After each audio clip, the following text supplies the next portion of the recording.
In this battle, we have a battalion of Soviet Confederacy and a battalion of Nippon Expeditionary Force racing to capture a piece of the World Tree that has sprouted in the center of an abandoned village. Enjoy.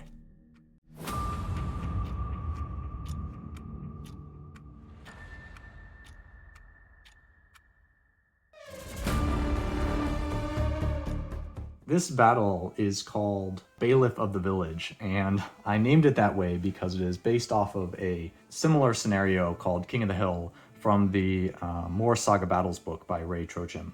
In the original scenario, there's a hill in the center third of the battlefield, and the goal is to have the commander or the leading officer be as close as possible to the center of that hill at the end of the game. In my version of that, instead of a hill, there's a village that occupies the central third, and it's sort of surrounded by the structures of the village. And in the very center is a bud of a world tree, and it can be harvested only once, just like the rules of a exposed great root in Sludge. But the goal, similar to the original, is to have the commander as close as possible to the bud when the game ends. However, if the commander is killed at any point, then the battalion whose commander dies loses the game instantly. If it happens that both commanders die at the same time, then it's a draw. In addition, to discourage sort of camping in the corners and then rushing at the very end, both commanders must be within the village by the end of turn 3. Otherwise, the battalion who fails to have their commander in the village loses. And finally, to add one more twist, the game will last at least 4 turns. And at the end of the 4th turn, we'll roll a d6, and if it's a 4-up, the game ends. If it continues to turn 5, then we'll play turn 5, and at the end of turn 5, we'll roll a d6, and if it's a 3-up, then the game ends. And so on. Turn 6 ends on a 2-up, and finally turn 7 will end basically automatically at a 1-up. But it's very likely, given the way Sludge plays out and the deadliness of combat in the game, that if we get to turn 7, probably one commander or the other has died. This battle uses evenly sized battalions in terms of points, and it will follow a standard battle line deployment from the Sludge rulebook. So there'll be an initiative roll-off. The battalion that wins the initiative will deploy first. The battalion that lost the initiative deploys second, after which the battalion that won the initiative can redeploy up to half of their forces. Now, there's one modification I make. I play on a 60 by 44 inch table, so it's a bit narrower in width than a standard 48 by 48 or 72 by 48. Or 72 or larger. So I will shrink the deployment zones from the standard or recommended 8 inches down to 6 inches and keep the deploying battalions a bit closer to the table edge. This is 300 points of the Nippon Expeditionary Force, which used the rules for the Royalists from Sludge Nations. On the far western flank, we have a unit of Ashigar with muskets. Those are just standard line infantry. That's the first company. Next to them is the first company of mounted samurai. Those count as Royalist Hussars, which is a special unit to the Royalists, and they have the Death's Head upgrade, which on a damage roll of 6, they inflict 2 wounds instead of 1. Next to them is a unit of Ashigar with spears. Those are standard line infantry with the pole weapon upgrade. They also have a musician in the back there. This is a unit of samurai. They count as foot knights. Next to them is the second unit of Ashigar with muskets. And this gentleman here is a warrior monk, but he counts as a royalist magician from the royalist faction. Now, he's a sorcerer, and some of his arcane abilities are pretty interesting. One of them is a line of sight ability that grants daze, and daze can stack on a target. And daze is very similar to stress in that for each daze that a unit has, it reduces its effectiveness by 1. But unlike stress, daze will automatically go away at the end of an activation. But he's very good at slinging that anywhere on the battlefield and making units less effective.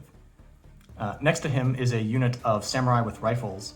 Those count as Royalist Marines, and the rifles give them a bit longer range than a standard musket. And here we have the daimyo, who is the commander, and been given a mount, has a bodyguard with a battle standard. And finally, on the far eastern flank, we have a second unit, the second company of mounted samurai, who also have the Death's Head upgrade. This is 300 points of the Soviet Confederacy. They use the Imperial Nation rules from Sludge Nations. And again, starting on the far western flank, we have the 1st and 2nd Company of Medvedi. Those are attack bears, and they count as heavy knights. In the center, we have 2 units of Soviet conscripts, which count as imperial conscripts. They are line infantry. The main difference is that there is 4 wounds per figure instead of the standard 3 for line infantry. Next to them is their commander, the commandeer, who has a battle standard and 2 bodyguards. The commandeer is flanked by the chaplain, who is also has 2 bodyguards and is ready to provide his blessingest of blessings. And finally, on the eastern flank, we have 2 units of Soviet Spetsnaz. They count as Imperial Zouaves. They are a bit faster, a bit leaner, and a bit meaner than standard infantry.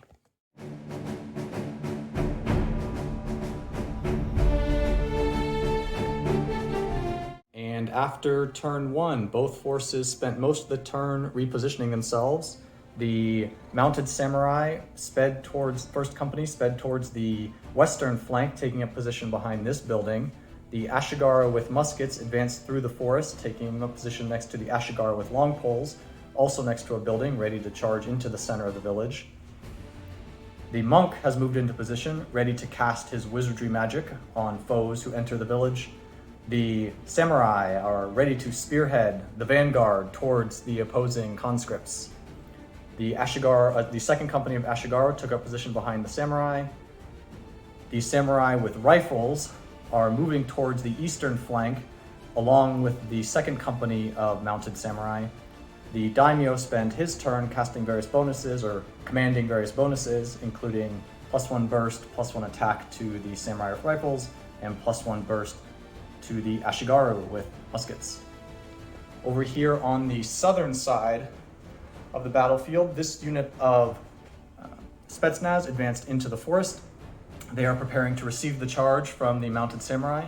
The 2nd unit of Spetsnaz advanced in column formation. They got a +1 burst and a hold order bonus, or took a hold order to position themselves just in case they are charged. Either way, the samurai are going to have to face one unit or the other and receive a charge from one Spetsnaz if they decide to charge either unit here.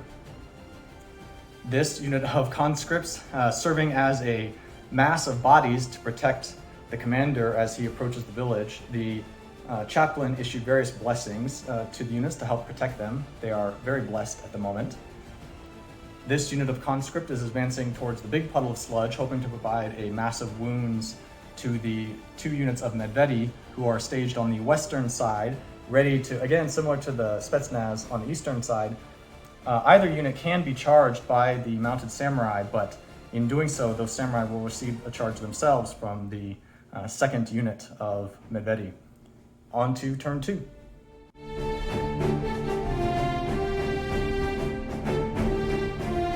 We've had quite an eventful turn 2. Here on the western side of the battlefield, the Soviets won initiative and used that initiative to charge 1 unit of Medvedi into the mounted samurai that were taking up position behind this house here. They knocked out 2 samurai in the process. The samurai fought back though and knocked out a unit or a figure from the bears. The bears were then charged by the Ashigara with muskets, which knocked out that unit of Medvedi. So 1 unit of Medvedi was gone, but alas, the 2nd unit of Medvedi came in to mop up the rest of the mounted samurai. So now we've got a full unit of Medvedi and a full unit of Ashigara with muskets, but both sides are down a unit here on the western side. Closer to the center, the Ashigaru moved forward, taking up a column position. They were fired at by these conscripts who took line position. Unfortunately, they rolled pretty bad and only dealt 1 wound to the defending Ashigaru. The center saw quite the scrum. Eventually, the conscripts moved forward, having been blessed and additional bonuses from the commander. They thought they had a chance at holding the center of the battlefield. They were unsurprisingly charged by the samurai, which dealt 7 wounds, knocking out 1 figure and dealing 3 wounds to the remaining figure. The Ashigaru, the 2nd Company of Ashigaru with muskets were then cleared to advance. Now they're taking up line position near the center of the battlefield as well. The commander of the daimyo of the Nippon Expeditionary Force is still easily in range. He's on the mounted, is on a mount, so he can move 6 inches each move, so comfortably can reach in the 3rd turn to avoid the penalty. The samurai with rifles similarly moved towards the center. They took up a line position as well. They attempted a fire order against the Spetsnaz that were at the southeastern corner of the battlefield. Unfortunately, they were out of range. That was a really bad range estimate. There was no way that was 14 inches, alas. And then finally, on the eastern side, you'll notice that the second unit of mounted samurai is also missing from the battlefield. One of the early actions in the battle saw the second company of Spetsnaz form a line in the woods here and fire at the samurai. That knocked out several of them. They then decided to take a charge straight at this unit of Spetsnaz, hoping to knock out a few. Unfortunately, they rolled poorly here. They did a few wounds, but not enough to knock out a figure. So both units of mounted samurai from the Nippon Expeditionary Force are now gone. The Soviets have lost one figure from a conscript unit and one full unit of Medvedi after turn 2.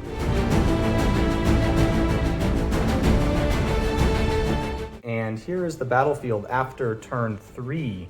The Nippon Expeditionaries won initiative, and the Ashigaru on the western flank charged the Medvedi, knocked out all 3 of those figures. The conscripts then responded by firing at the Ashigaru unit that was in column formation next to the building, knocked out 2 figures. The Ashigaru then bravely tried to charge the conscripts in the center, couldn't quite reach and had to back up a little bit, but they're still standing there loudly banging their drums. The monk started working his way into the village as well, started slinging daze spells on Soviet units anywhere in line of sight. Surprisingly though, most Soviet units, the commander received one, the chaplain received one, but they both shrugged them off and were able to take their turn as usual. The daimyo advanced forward, issuing some bonuses to the Ashigaru that are protecting his advance. Similarly, the commandeer has advanced into the village, so both commanders are now in the village proper, satisfying the requirements to be somewhere nearby by the end of turn 3. On the eastern side, the samurai with rifles fired and knocked out 2 figures from the second company, or the first company of Spetsnaz, after realizing last turn that if they just moved forward a little bit, they would be in range. The second company of Spetsnaz also tried to advance. They fired upon the Ashigaru protecting the daimyo, hoping to clear out the bodies that are protecting the daimyo. Unfortunately, they only did 1 wound. So both commanders, the daimyo and the commandeer, are well protected as we move into turn 4.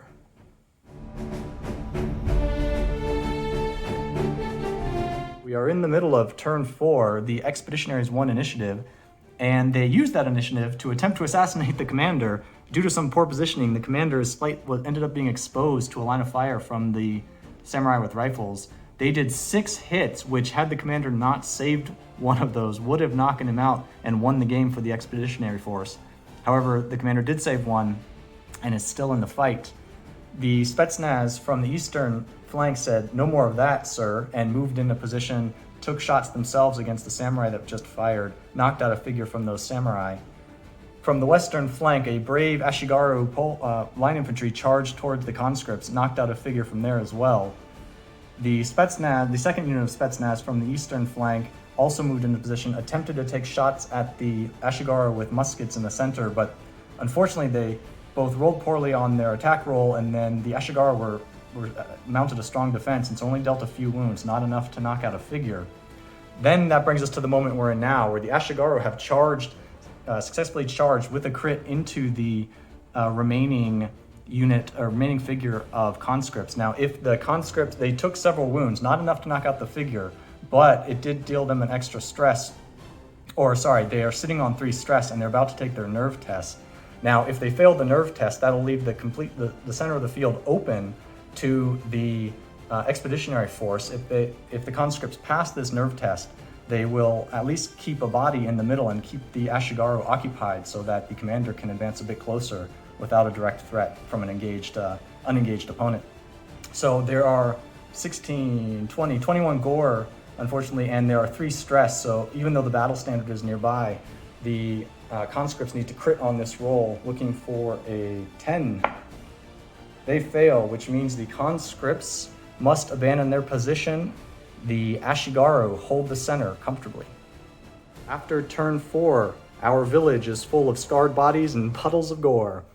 Let's see. After the Ashigaru with muskets charged and eliminated the conscripts here, The chaplain bravely charged in and eliminated the lone unit of Ashigaru spearmen that were standing over here. The warrior monk then moved into the village and slung some daze spells on both the commander and the chaplain. He should really consider doing that on weaker-minded units, because both the commander and the chaplain were basically able to shrug that off. So no real effect this time. The Ashigaru then advanced towards the center. The conscripts formed a line and knocked out a unit of those Ashigaru. Then it was down to both the daimyo hadn't activated yet, nor had the commander. The daimyo moved first. He decided to advance directly adjacent to the exposed Great Root, then grant a hold order to the adjacent Ashigaru. The commander then had a choice. Originally he was planning to charge the Ashigaru, but because they have a hold order, that would allow them to fight back, and he's sitting on 5 wounds, so that seemed like a bad idea. So he decided to get clever, maneuver around the chaplain, then he was attempted to charge into the warrior monk, which would leave him also adjacent to the exposed Great Root and fighting the warrior monk, who he stood a much better chance against. However, he failed that charge roll, so now he's a few inches from the exposed Great Root. The daimyo is directly adjacent to it, which means, and we've reached the end of turn 4 roll, which means if it's a 4 up, the battle will end and the expeditionaries will win. If it's less than a 4, the battle will continue into turn 5. The combatants say, "More please," and on we go. At the start of turn 5, the Soviets luckily won initiative. Had they lost that initiative, the warrior monk that was standing near these Great Roots would have likely charged the commandeer, assassinate him, and win the game for the expeditionary force. However, the Soviets did win initiative, which allowed the conscripts to charge over the sludge and into that warrior monk, both eliminating him and preventing the commandeer from being shot by the Ashigaru with muskets or being charged by these Ashigaru with muskets. Similarly, the conscripts are now effectively body blocking the commandeer from a charge from the daimyo, because if he tries to swing around the Great Root, he will be in engagement range and have to fight those conscripts. The chaplain, for his part, is blocking the commandeer on the other side, preventing these Ashigaru from firing upon the commandeer and also preventing these Ashigaru from charging the commandeer. So we're now going to move to the expeditionary turn, but this commandeer is well protected by both the chaplain and the conscripts. The first company of Ashigaru then attempted to open up a path to the commandeer by firing upon the chaplain. However, they missed. All shots missed, dealt no damage to the chaplain. The Soviets responded by charging the Spetsnaz into the Ashigaru that were protecting this flank of the daimyo. They completely eliminated that unit during the charge, and now, as you can see, the daimyo is exposed on all sides to Soviets. With his activation, the daimyo gave himself a +1 burst with a war cry, then took a hold order to hopefully prevent and fight back any charges. That was the last activation for the Nippon Expeditionaries. The chaplain then attempted to deal a little bit of damage, so charged in, dealt a few wounds, but was not enough to eliminate the daimyo. The last unit to activate will be the commandeer. He is going to take a focus then charge against the daimyo. So he is looking for 6, 2, 4, looking for a 4, but he has 1 stress, looking for a 5 up. Because it's a focus, we'll roll 2 dice. Gets the charge off. Move him into position for the game. So the commandeer does 6 burst, damage 3 against defense of 3, so 6 dice. Looking for 3 ups. Does 1, 2, 3, 4, 5 successful hits and 5 gore.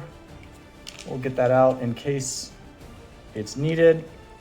Might not be though. The daimyo saving on 5s. Saves 1, 2, but that is not enough. Takes 3 wounds, and because the daimyo is already on 4 wounds, that brings him to 7, which eliminates the daimyo and delivers an immediate victory to the Soviets.